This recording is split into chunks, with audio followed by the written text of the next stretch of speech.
హైదరాబాద్లో ఎంతగా నిఘా పెంచినా మత్తు పదార్థాల సరఫరాకు మాత్రం అడ్డుకట్ట పట్టం లేదు. ఓవైపు పోలీసులు, ఎన్ఫోర్స్మెంట్ బృందాలు వరుస దాడులు చేస్తూ కేజీల కొద్దీ గంజాయి పట్టుకున్నా స్మగ్లర్లు మాత్రం వెనుకట్టం లేదు.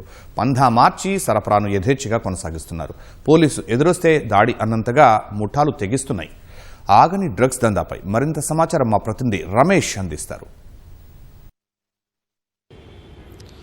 తెలంగాణ రాష్ట్రంలో డ్రగ్స్ రహిత రాష్ట్రంగా తీర్చిదిద్దేందుకు ఇటు పోలీస్ శాఖ విస్తృతంగా ప్రయత్నాలు కొనసాగిస్తున్న సంగతి తెలిసిందే. అయితే ఇప్పటికే హైదరాబాద్ నగరంలో డ్రగ్స్ను పూర్తిగా నిర్మూలించడానికి కూడా గతంలో ఉన్న అధికారులు, ఉన్నతాధికారులు హెచ్న్యూ అనే ఒక విభాగాన్ని ఏర్పాటు చేసి డ్రగ్స్కు సంబంధించి కూడా ప్రత్యేకంగా వింగును ఏర్పాటు చేయడం జరిగింది. ఎక్కడన్నా హైదరాబాద్ నగరంలో కొనుగోలు కానీ సరఫరాకు సంబంధించి కూడా ఏదైనా సమాచారం ఉన్నట్లయితే ఖచ్చితంగా ఈ విభాగానికి సంబంధించి కూడా వెళ్ళి అక్కడ దాడులు నిర్వహించి అక్కడ ఉన్న వారిని అదుపులో తీసుకోవడం, తర్వాత దాంతోపాటు గంజాయిని కూడా స్వాధీనం చేసుకున్న పరిస్థితులు గతంలో చూడడం జరిగింది. అయితే తాజాగా ఒక ఘటన అయితే వెలుగులోకి రావడం జరిగింది.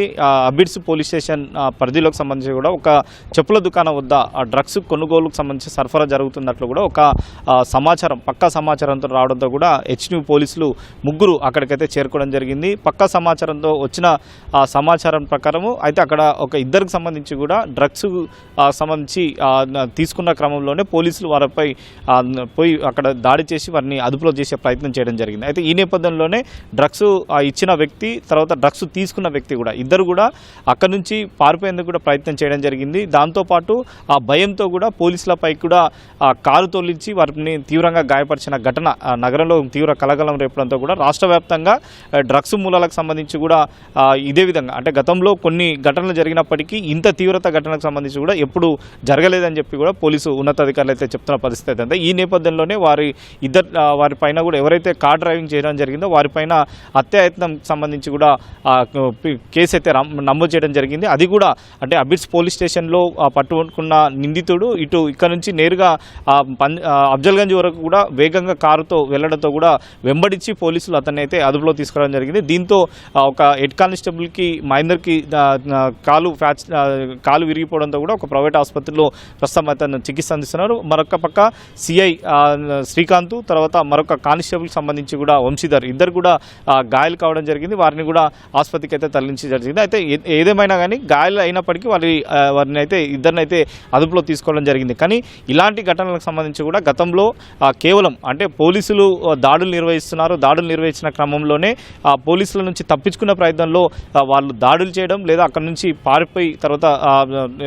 పారిపోయే క్రమంలో కూడా వారికి కొన్ని గాయాలైన ఘటనలు అయితే గతంలో చూసిన పరిస్థితి అయితే ఇకపై నుంచి కూడా పోలీసులు కూడా జాగ్రత్తగా ఉంటూ వారి నిందితులకు సంబంధించి కూడా ఎవరైతే డ్రగ్స్ సేవించి ఉండొచ్చు లేదా డ్రగ్స్ కొనుగోలు చేసి ఉండొచ్చు వారిపైన కూడా ప్రత్యేకంగా అదుపులో తీసుకోవడానికి జాగ్రత్తగా ఉంటూ అదుపులో తీసుకునే క్రమం కూడా రాబోయే రోజుల్లో జరిగే అవకాశాలు అయితే ప్రస్తుతం అయితే ఈ ఘటన ఉదాంతం తీసుకొని కూడా చెప్పవచ్చు. కానీ ఇప్పటికే రాష్ట్రంలో మొత్తం చాప కింద నీరులాగా కూడా ఇంకా డ్రగ్స్కి సంబంధించి కానీ గంజాయికి సంబంధించి కూడా ఇటు రాష్ట్రంలోకి ప్రవేశించడంతో కూడా పోలీసులు ప్రత్యేకంగా దిగ్బంధం సంబంధించి కూడా చేసి ఎక్కడి నుంచి వస్తుంది డ్రగ్స్ సంబంధించి కూడా పూర్తిగా అరికట్టేందుకు అయితే అధికారులు అయితే చర్యలు అయితే తీసుకున్నారు. ఇప్పటికే ఇలాంటి గంటలు పునరావృతం కాకుండా కూడా జాగ్రత్తలు చర్యలు తీసుకుంటూ కూడా డ్రగ్స్ను పూర్తిగా ప్రకటించాలని చెప్పి కూడా ఉన్నతాధికారులు ఆదేశాలు జారీ చేయడం జరిగింది. కానీ ఈ ఘటన ఉదాహరణ తీసుకొని ఉన్నతాధికారులు కూడా ఈ ఈగల్ టీం కానీ, తర్వాత హెచ్న్యూ కానీ, తర్వాత లా అండ్ ఆర్డర్కి సంబంధించిన పోలీసులు కూడా